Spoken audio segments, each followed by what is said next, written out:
अस्सलाम वालेकुम। अच्छा जी, मार्केटा बंद, स्कूल बंद, मार्कियां बंद, शादी हाल बंद।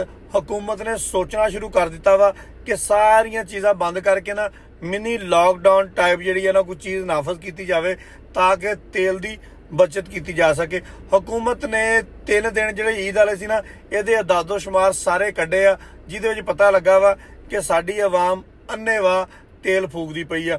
मोटरवे के उत्ते स्पीड जी 120 सी उन्होंने 100 कर दिता गया, जी 100 सी उन्होंने 90 कर दिता गया। लेकिन ये बावजूद भी असी तेल की जी यूजेज सी ना जो इस्तेमाल सी उन्होंने घटा नहीं सके।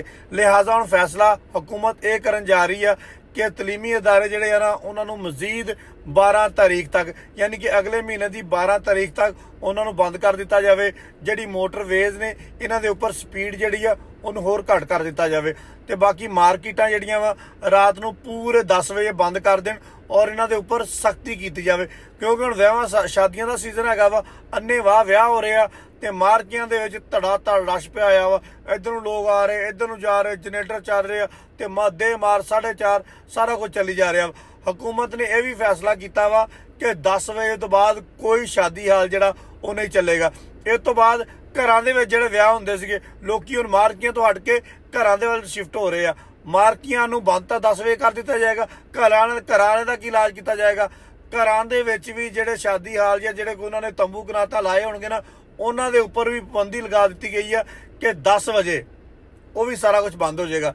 लिहाजा तेल की बचत करने वास्ते हुकूमत जी हर तरह के सख्त इकदाम करने वास्ते जा रही है। नहीं तो हुकूमत ने तेल महंगा कर देना सीगा।